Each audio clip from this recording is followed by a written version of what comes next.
Hello friends, welcome back to Mains Answer Writing Basics program being conducted by Team India for IAS. As a part of this initiative, we have started daily answer writing practice for UPSC. In this video, that is day 9, here we are going to discuss day 9 question and answer approach discussion. So ಎಲ್ರಿಗೂ already ನಿಮ್ಮ respective WhatsApp ಚಾನಲಲ್ಲಿ WhatsApp ಚಾನಲಲ್ಲಿ ಕ್ವಶನ್ಸ್ನ post ಮಾಡಲಾಗಿದೆ. So ಎಲ್ಲರೂ answer ಬರೆದಿದ್ದೀರಾ. So those who are coming for mentorship, please come with your answer so that we can evaluate and give feedback. And those who are struggling to write answer, here we have providing one approach to the answer. So ಇಲ್ಲಿ ಕೊಟ್ಟಿರ್ತಕ್ಕಂಥ ಕ್ವಶನ್ಸ್ಗೆ ನಾವು answer ಅಪ್ರೋಚ್ನ discuss ಮಾಡ್ತಿದ್ದೀವಿ. So ಈ answer ಅಪ್ರೋಚ್ನ ನೋಡಿ ಅದಾದಮೇಲೆ ನೀವು ಆನ್ಸರ್ ರೈಟಿಂಗ್ನ ಪ್ರಾಕ್ಟೀಸ್ ಮಾಡ್ಬೋದು. ಕ್ವಶನ್ ಯಾವ ರೀತಿಯಾಗಿದೆ ಅಂತಂದರೆ, examine the formation of sedimentary rocks and discuss their role in reconstructing the earth past environments and their economic significance in resource extraction and construction. The question is for 15 marks and the word limit is 250 words. So ಈ question ಅಲ್ಲಿ ಏನು ಕೇಳ್ತಾ ಇದ್ದಾರೆ ಅಂದರೆ, sedimentary racks ಯಾವ ರೀತಿ formation ಆಗುತ್ತೆ, so ಅದರದ್ದು ಅರ್ತ್ ಪಾಸ್ಟ್ ಎನ್ವಿರಾನ್ಮೆಂಟ್ ಐಡೆಂಟಿಫೈ ಮಾಡೋದರಲ್ಲಿ ಸೆಡಿಮೆಂಟರಿ ರಾಕ್ಸ್ ಯಾವ ರೀತಿ ಹೆಲ್ಪ್ ಮಾಡುತ್ತೆ and its economic significance ಕೇಳಿದ್ದಾರೆ. Now we will discuss the answer approach to this question. So we have to start answer by writing an introduction. So introduction ಅಲ್ಲಿ ಏನು ಬರಿಬೋದು? So introduction ಅಲ್ಲಿ ನಾವು sedimentary rocks ಏನಂತ define ಮಾಡಬೇಕು. So that will be the good introduction. So sedimentary rocks ಅಂದ್ರೇನು? These are the rocks. They are form from the accumulation and lithification of sediments which can be derived from pre existing rocks or biological processes. So sedimentary rocks ಏನಾಗುತ್ತೆ, ಒಂದು pre existing rock ಇರುತ್ತೆ, ಅದು continuous ಇರೋಡ್ ಆಗ್ತಾ ಹೋಗುತ್ತೆ. ಇರೋಡ್ ಆದಮೇಲೆ ಅದು ಒಂದು ಜಾಗದಲ್ಲಿ ಅಕ್ಯುಮುಲೇಷನ್ ಆಗುತ್ತೆ. ಸೊ ಈ ಅಕ್ಯುಮುಲೇಷನ್ ಆದಂತಹ ಸೆಡಿಮೆಂಟರಿ ಮೆಟೀರಿಯಲ್ ಏನಾಗುತ್ತೆ, ಬಿಕಾಸ್ ಆಫ್ ಕಾಂಪ್ಯಾಕ್ಷನ್, ಓವರ್ಲೈಂಗ್ ವಾಟರ್ ಇರ್ಬೋದು ಅಥವಾ ಯಾವುದಾದ್ರೂ ಒಂದು ರಾಕ್ ಇರ್ಬೋದು, ಇದೇನಾಗುತ್ತೆ ಕಂಟಿನ್ಯೂಸ್ ಆಗಿ ಕಾಂಪ್ಯಾಕ್ಷನ್ ಆಗಿ ಲೀಥಿಫಿಕೇಶನ್ ಅಂತ ಆಗುತ್ತೆ.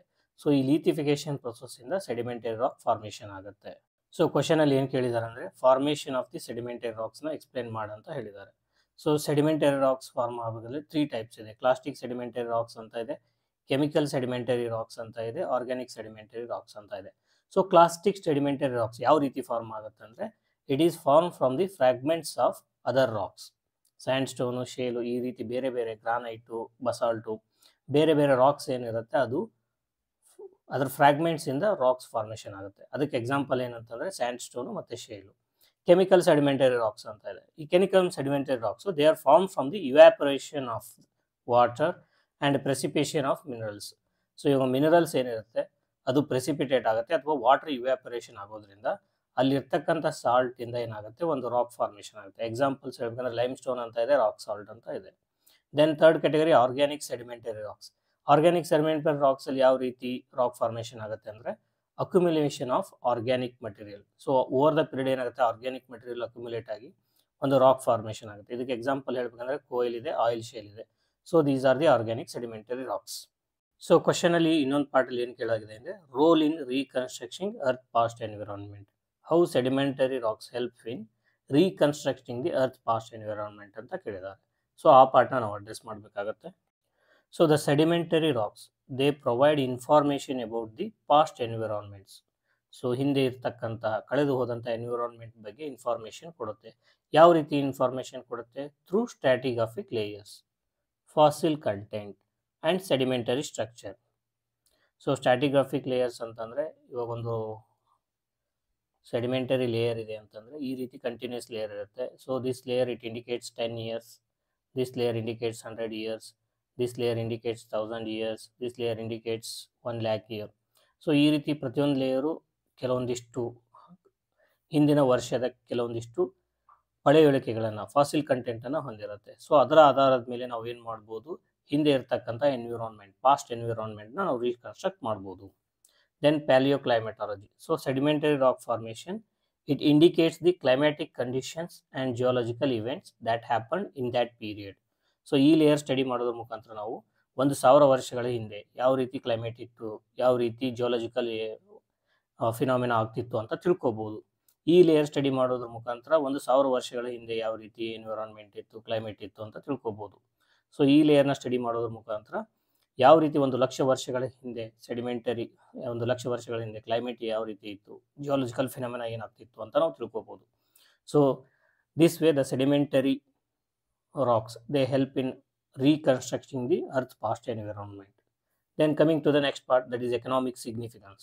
So economic significance ಏನಿದೆ sedimentary rock ಅಂತ ನಾವು ನೋಡ್ತಾ ಹೋದ್ರೆ, many of the fossil fuels like coal, oil shale and natural gas, they are vital energy resources. They can be found in sedimentary rock formations. So ಈ ಎಲ್ಲ ಏನಿದೆ fossil fuels ಅದು ಸಿಗೋದೆಲ್ಲಿ ಅಂತಂದ್ರೆ ಸೆಡಿಮೆಂಟರಿ ರಾಕ್ ಫಾರ್ಮೇಷನ್ಸ್ ಅಲ್ಲಿ. We cannot find fossil fuels in igneous rock and metamorphic rocks, that we should understand.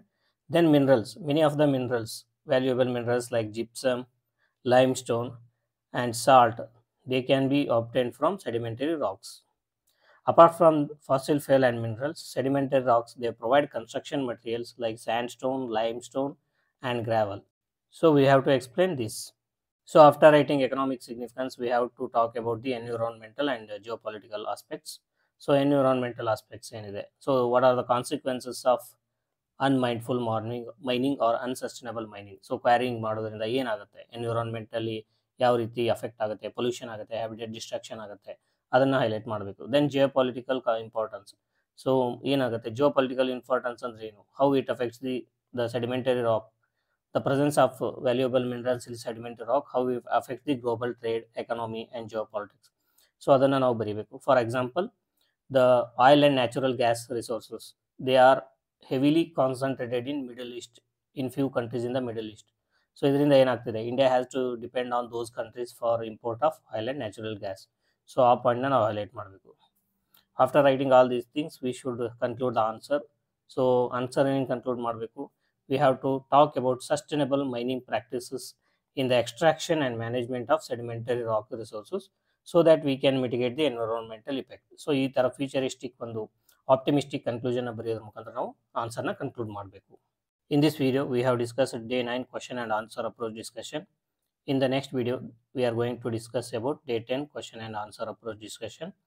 The topic for day 10 question and answer approach discussion is geomorphic processes. Thank you for watching. See you in the next video. Till then, happy answer writing.